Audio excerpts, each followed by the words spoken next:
Quant aux croyants, une fois le pont du Sirat franchi, ils se retrouveront avec les prophètes et le dernier Mohammed devant les portes du paradis.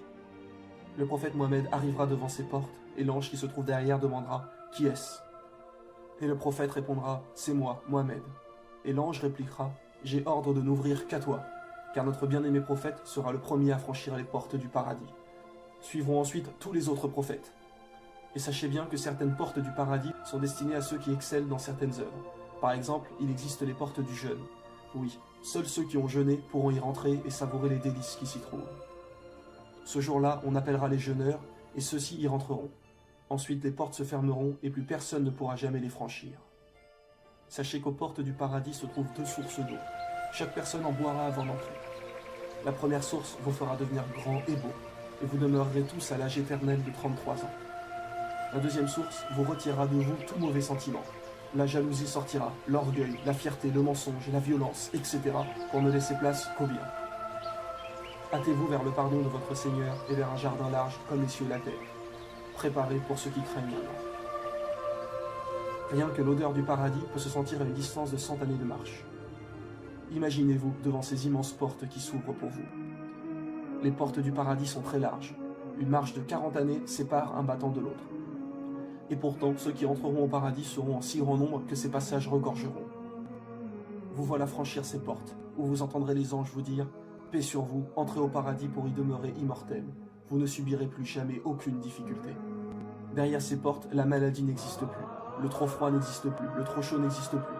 Vous ne serez plus jamais triste, plus jamais stressé. Vous n'aurez plus jamais mal nulle part, ne serait-ce qu'un fourmillement dans les pieds. Aucun ennui, aucune lassitude. Les gens auront leur domaine à eux, immense. Quoi qu'il arrive, vous ne pourrez jamais être triste et vous obtiendrez tout ce que vous désirez. Allah, notre Seigneur, nous demandera ce que nous voulons. Il nous suffira simplement de demander. La nourriture du paradis ne sera pas la même qu'ici-bas. Tout sera d'un goût les plus parfaits. Des choses que nous ne pouvons même pas imaginer.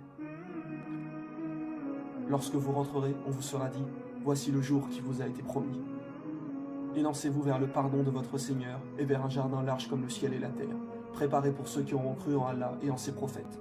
Telle est la grâce d'Allah, il la donne à qui il veut. Allah est le maître de la grâce incommensurable. Allah nous a dit également dans le Coran, et voilà l'énorme succès. Le paradis contient tous les aspects du bonheur spirituel et corporel.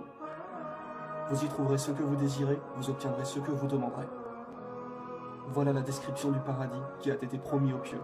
Il y aura là des ruisseaux d'une eau jamais malodorante, et des ruisseaux d'un lait au goût inaltérable, et des ruisseaux d'un vin délicieux à boire, ainsi que des ruisseaux d'un miel purifié. Et il y a là pour eux des fruits de toutes sortes, ainsi qu'un pardon de la part de leur Seigneur. Gardez bien en tête qu'il ne s'agit là que d'un minuscule échantillon de ce que vous trouverez au paradis, et que Allah ne nous a dévoilé qu'une infime partie de ce qui s'y trouve. Mais notre Seigneur nous a bien précisé « J'ai préparé pour mes pieux serviteurs ce que nul œil n'a jamais vu, ce que nulle oreille n'a jamais entendu, et ce que nul cœur ne peut imaginer. » Le premier groupe entrera, et les gens rentreront alors groupe après groupe. Les accueilleront qui? Les anges, al-malaïka, les serviteurs honorés d'Allah Azza wa Jal. Et chaque homme alors reconnaîtra sa demeure et son royaume, et partira alors au royaume qu'Allah Jalla wa Ala lui a préparé. Les gens du paradis, ils seront également étonnés alors, et seront pris alors d'un étonnement, même vis-à-vis du sol, de la terre du paradis. Il dit alayhi salatu wassalam, dans les 2 recueils authentiques selon Anas radiallahu an, on m'a fait rentrer au paradis. Quand cela, lors de son voyage nocturne. Il dit, on m'a fait rentrer au paradis et lors des voies d'ascension. On m'a fait rentrer au paradis al-Jannah, c'est alors que j'ai aperçu que les pierres de ce paradis sont des perles et que sa terre est du musc. La terre du paradis, musc, du parfum. Les pierres du paradis, des perles. Qu'est-ce que vous voulez après cela? Et les gens du paradis regarderont. Et les gens du paradis regarderont alors et analyseront et méditeront. Et c'est alors qu'ils s'aperçoivent et ils aperçoivent au loin et dans les jardins de ce paradis des ruisseaux étonnants. Des ruisseaux et des sources qui coulent sans s'interrompre et sans déborder. Imaginez-vous, la source dans l'eau de ce bas monde ad-dunya, lorsqu'elle coule, elle coule soit pas assez ou soit elle déborde. Et trop brutale. Non, les sources et les ruisseaux du paradis al-Jannah couleront sans s'interrompre, ni en manque, ni en excès, d'un seul flux régulier. Allah Jalla wa Ala nous dit مثل الجنة التي وعد المتقون l'exemple du paradis qui sera destiné aux pieux. Fiha anharun min ma'in ghayri asin. Il y aura des fleuves d'eau qui ne seront pas malodorantes, c'est-à-dire qui n'auront pas une mauvaise odeur. Wa anharun min labanin lam yataghayyar ta'muhu. Et des fleuves de lait dont le goût ne se changera pas et n'altérera pas. Wa anharun min khamri ladhatin lisharibin. Et des fleuves de vin dont le goût sera délicieux. Wa anharun min asalin musaffa. Et des fleuves de miel purifié et pur. Et l'imam al-Tirmidhi rapporte avec une chaîne de transmission authentique que le prophète alayhi salatu wassalam nous dit: il y a dans le paradis une mer de miel, et une mer de vin, et une mer de lait, et une mer d'eau, puis toutes ces mers se départagent alors en ruisseaux après cela. Quant aux arbres du paradis,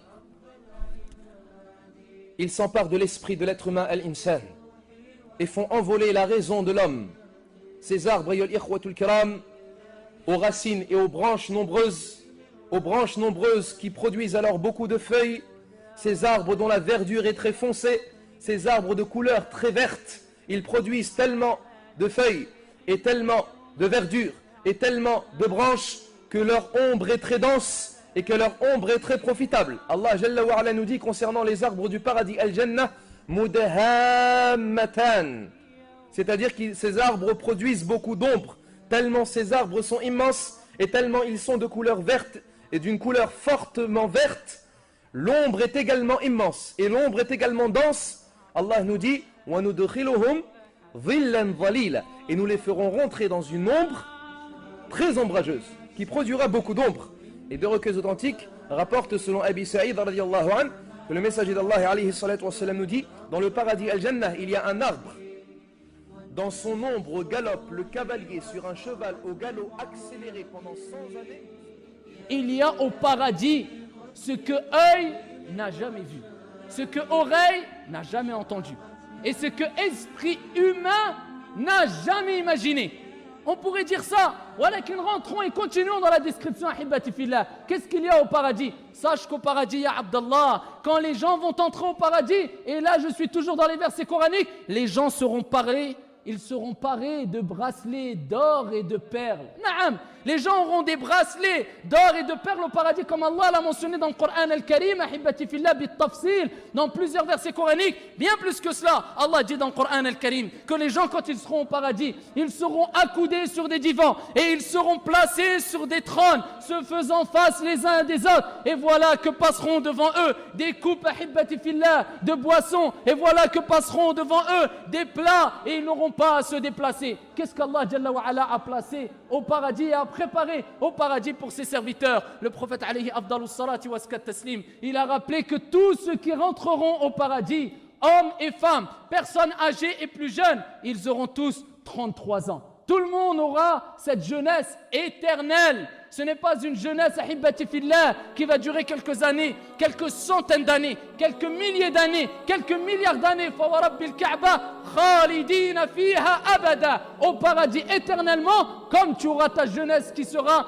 éternelle bi'idni rabbil ardi was sama. Plus que cela, le prophète alayhi salatu wassalam a dit, kama ja'a fi sahih inda ashabi sunan, il dit que toute personne qui sera au paradis, homme ou femme, ne sera pas célibataire. Il n'y a pas de célibataire au paradis, ya Abdallah. Il n'y a pas de célibataire au paradis, ya Amatallah. Au paradis, c'est le moment du repos. Au paradis, les hommes auront au moins 2 femmes, zawjatan, comme est relaté dans plusieurs hadiths. Et il y aura des femmes au paradis, et il y aura des hommes au paradis, et il y aura des ruisseaux au paradis, et il y aura al-qusur, des palais au paradis. Mais tout cela, hibati fillah, sera réservé pour les pieux qui ont patienté et enduré, ceux qui ont été fatigués des épreuves. Et c'est pour ça qu'Allah il dit dans le Coran, et pas dans un verset, et pas dans 2 versets, mais dans plusieurs versets, ici, qu'il n'y aura aucune fatigue au paradis. Pourquoi Allah le répète souvent dans le Coran? Qu'il n'y aura la ta'ab, et qu'il n'y aura pas de fatigue, qu'il n'y aura pas de souffrance, et qu'il n'y aura pas d'épreuve, et qu'il n'y aura pas... Parce que le paradis est réservé à ceux qui ont reçu les fatigues et les souffrances et les épreuves et qui ont patienté fi hadhihi al-hayati ad-dunya. يومئذ يتذكر الإنسان يومئذ يتذكر الإنسان وأنى له الذكرى يقول يا ليت قدمت لحياتي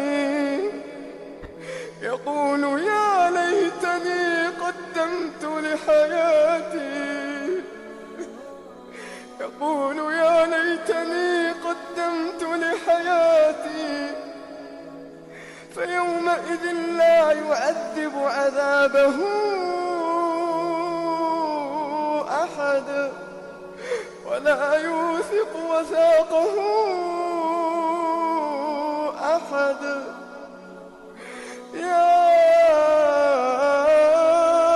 أيتها النفس المطمئنة ارجعي إلى ربك راضية ارجعي إلى ربك راضية ارجعي إلى ربك راضية مرضية ارجعي إلى ربك راضية مرضية فادخلي في عبادي وادخلي جنتي.